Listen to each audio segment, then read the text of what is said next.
Leo Strauss, 1899 to 1973, was a political philosopher whose work is a profound and controversial critique of modernity. His central project was to argue that the modern world, in its pursuit of freedom and mastery over nature, had abandoned the search for the good life and had instead plunged itself into a crisis of nihilism and relativism. His solution was a return to the wisdom of classical antiquity, particularly Plato, accessed through a unique method of reading he called esoteric interpretation. His thought can be broken down into four key pillars. 1. The critique of modernity and the crisis of the West. Strauss saw a straight, descending line from the dawn of modern philosophy to the disasters of the 20th century. The rejection of the ancients. Ancient philosophers, like Plato and Aristotle, asked the fundamental question, what is the best way to live? They believed in the possibility of discovering objective, universal standards of the good and the just through human reason. This was a teleological view, purpose-driven. 2. The error of the moderns. Beginning with Machiavelli, modern philosophers, Hobbes, Locke, and Rousseau, lowered the goal. They abandoned the search for the best life in favor of a more easily attainable goal: self-preservation, comfort, and freedom from pain. They sought to master nature, not understand man's place within it. 3. The endpoint. Nihilism. This trajectory, through Nietzsche and Heidegger, culminates in the modern predicament of historicism and relativism. The belief that all thought is a product of its historical time and place, and that no transhistorical truth exists. If there are no fixed standards of good and evil, then the only thing left is the will to power. For Strauss, the horrors of Nazism and communism were not accidents, but the logical outcome of this modern nihilism. 2. The quarrel between the ancients and the moderns. Strauss revived this old debate as the central conflict in political philosophy.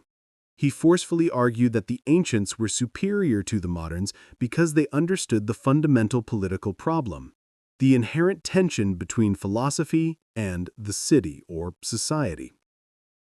3. The solution. Esoteric writing. This is Strauss's most famous and controversial doctrine. He argued that philosophers throughout history wrote on two levels.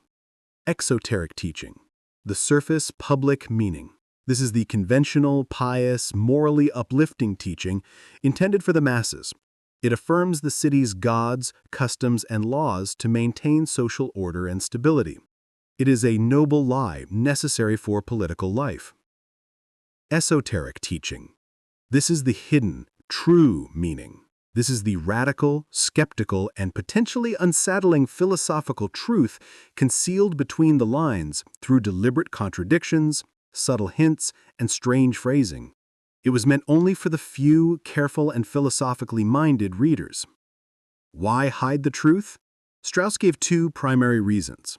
1. Self-preservation. Philosophers who openly questioned the city's gods and customs risked persecution, as Socrates' execution demonstrated.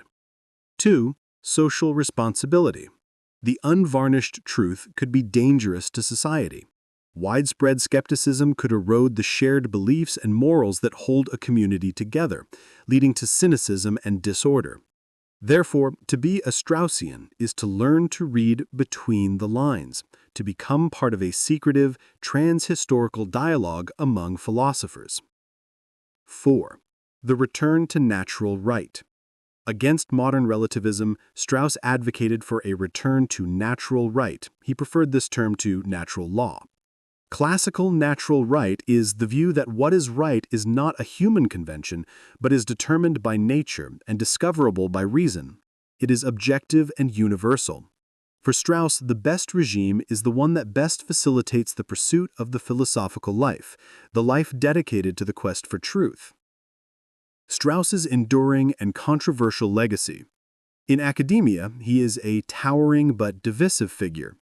Critics accuse him of being secretive, elitist, anti-democratic, and of reading his own ideas into historical texts. His followers see him as a restorative force against the emptiness of modern thought. In politics, Strauss's name became famously, and somewhat simplistically, linked to the foreign policy of neoconservatism in the early 2000s. The connection stems from his emphasis on the moral superiority of the West, his critique of relativism, and the idea that a political elite might need to use noble myths to galvanize a society for a grand purpose, like spreading democracy.